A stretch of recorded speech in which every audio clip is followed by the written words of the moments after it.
Now a little disclaimer before I start this video, this is by no means any shot toward JR Garage. When I went up there and bought the car from them, spent the whole day with those guys and they were super cool. This is mainly just pointing out the effects 29 years can have on a car, especially traveling around the world pretty much, getting from Japan to Oklahoma. I'm gonna go ahead and go over everything that's wrong or broken on my R32 GTR. Now I must say, for this car to be 29 years old, it is in very, very good condition. It's been very well maintained. She's a little bit dusty. I've had the BMW in the garage because it doesn't have any windows. My plan is to finish. Sport, what are you doing over there? What are you just sunbathing a little bit? Sport! There he is. The plan is to go ahead and finish out yanking the motor out of the 240 tonight, rolling the 240 out, parking it here, and putting the R32 in one of these two bays here in the garage. She is a little bit dusty. I think first I'm gonna go ahead and give it a little wipe down, then start the video.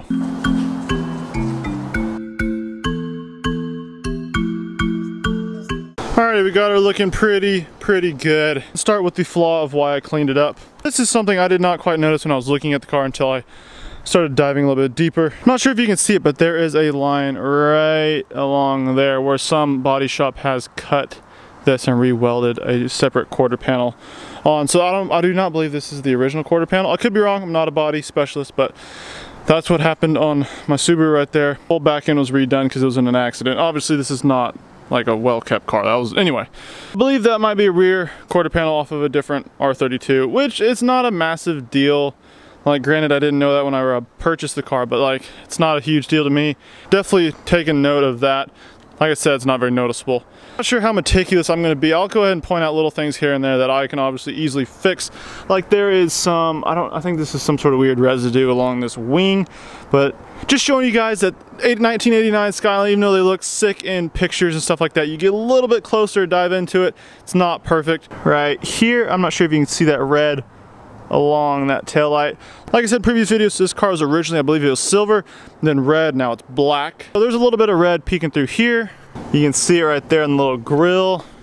And whenever you open the door, you can see it along the edge here and along the bottom right there.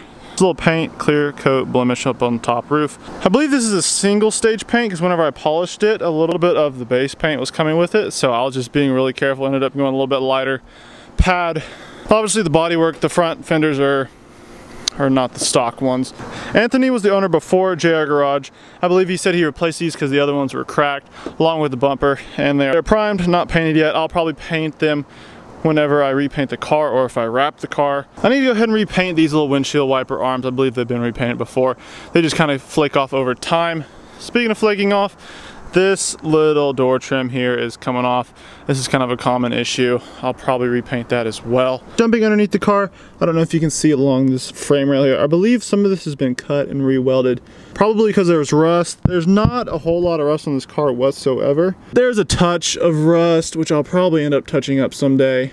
But like I said, the bottom of these frame rails, I believe they've been cut and filled in with like a metal plate on the bottom. Obviously it's been paid attention to, which is good, so it's not just spreading throughout the entire car. The car's pretty low, but I've never actually really bottomed it out a whole lot, mainly on the trailer, trying to get it up. The bumper was scraping, but that's not like the frame and exhaust and everything underneath. So that's pretty good. The ride height isn't too bad. I did appreciate Anthony used all quality stuff whenever he upgraded the car, like the work wheels and the Michelin tires. Everything's been paid attention to. This fender liner here in the inner, it tends to rub a little bit because it's sagging down, and whenever I turn far to the left, it will end up, I think it'll hit somewhere back here and kind of end up pulling this bumper down just a touch. You can see I actually have it zip tied because the screw kept backing out on me. It was kind of a temporary fix, just gave it a little bit of room to kind of sag down and not let it tear it completely off. Moving on to this beautiful interior here, there's not a ton to complain about. A little bit. This one cigarette burn went pretty far in there. The seats are not horrible condition besides that one little burn. Carpet looks new, might have been replaced, or if it's just been well maintained. I need to actually get some floor mats for it so I don't sit here and just start scuffing it up. There's a bit of rubbage on the side skirt from the door. That's where you can see that paint. I do not have a whole lot to complain about. This steering wheel, I actually really like it. I need to flip this around because these bolts were loose, so I tightened it and this was upside down. The little bulb on this side actually started flickering last night. Not a big deal. This deal right here, this little push knob, I believe, it's gone. If you have that, let me know. I'd like to know if anybody has that so I can get one. I really wouldn't call this an issue with it, but this boost controller is beeping and it says check. I probably need to get some information on that and start looking into it. I just haven't touched anything because it drives and it drives fine, so I don't want to mess with anything and start fiddling with the boost controller and cause some issues that potentially might come up. Another small little thing, this light, the backlit light on the oil pressure gauge, it worked the first day I had it, second day it stopped working. It's probably just a loose wire on the back. Speaking of lights, all the lights work except for the front right, well, it'd be the driver's side running light, that doesn't work, which is probably, like I said, a loose wire or bulb or something like that. Door panels, there's a weird, like, it looks like dirt, but I don't think it is. I don't know if it just, I think it's scratched off just from people putting stuff in it over the years. And on the passenger side, the window switch kind of comes out. I'm not gonna do it, but it's loose, like, it's kind of sketchy. There's a little dash bubble here, but I can't really complain about this dash. This dash is actually in very good shape. This trim is, it's an 89. Now, every once in a while it will kind of grind into third gear. I'm not sure if it's because the clutch catches at the bottom and I'm not just quite pushing it in all the way, if I'm trying to shift kind of quickly. But I've known that these RB manual transmissions do tend to have a third gear grinding issue. I wouldn't say it's an issue at all. I would say it's probably more driver error than anything, but I'm just keeping aware of that. Make sure I kind of go into third gear a little bit slower so I can prolong the life of the transmission. The back seats, there's nothing to complain about, except this right here. This is the main issue that I don't like about the car, actually, is that this rear, I don't even know what you call this, BC pillar or molding trim headliner is absolutely garbage. I know they rewrap these, remanufacture these or whatever on eBay. I think they're like 150 bucks a piece.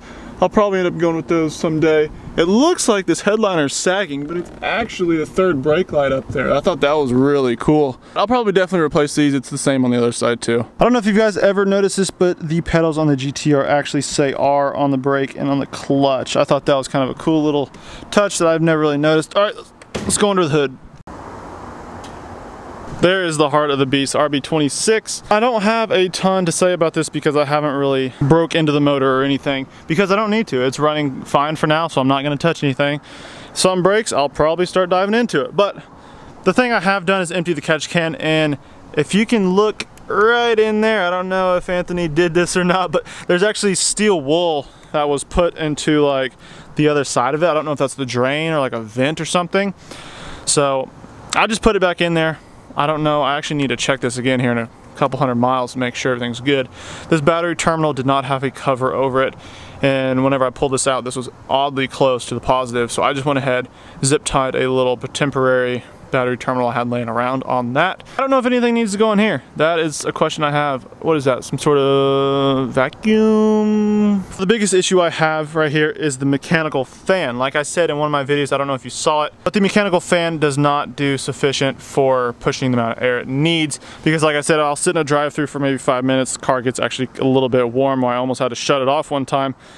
So I'll eventually go with electric fans. Mishimoto actually makes a nice set of fans for this thing. I'll probably wire it up where it automatically kicks on at a certain temperature. I would say that's about it. Maybe this paint, that's about it. Everything wrong with the engine bay.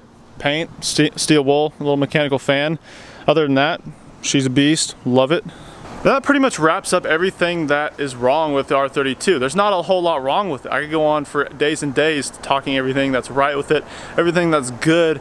I'll probably make another video on that. If you want me to make another video pointing out everything that I absolutely love about the R32, make sure you give this video a thumbs up, let me know.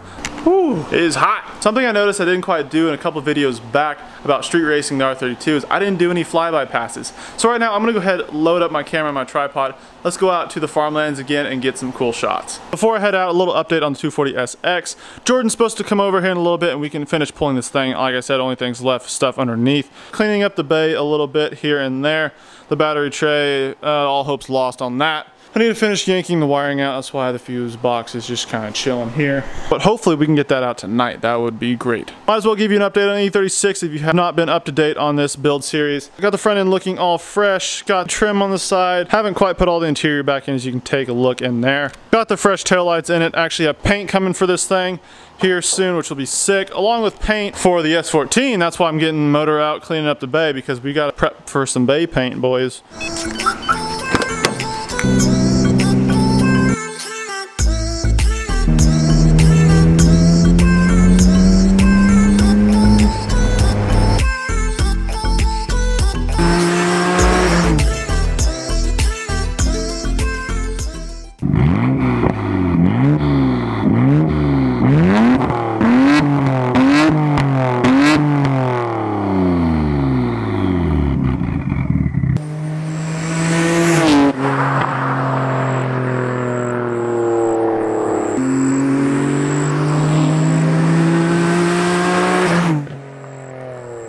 Unfortunately, I forgot my SD card for my drone, so those shots were recorded on my iPhone. Hopefully they turned out all right.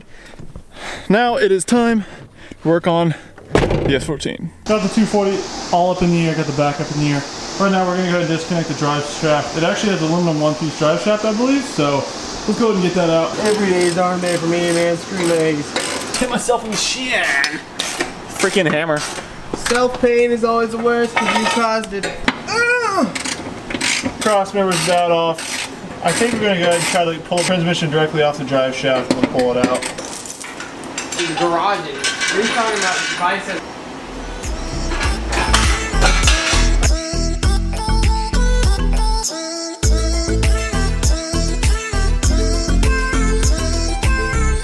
Jordan's actually going to buy this motor and transmission setup since his train is a little bit wonky and he actually wants to turbo this motor for his 240.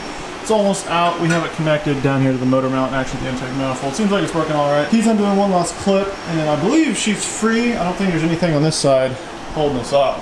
There's a bunch of wiring messed up, but I believe it's all good.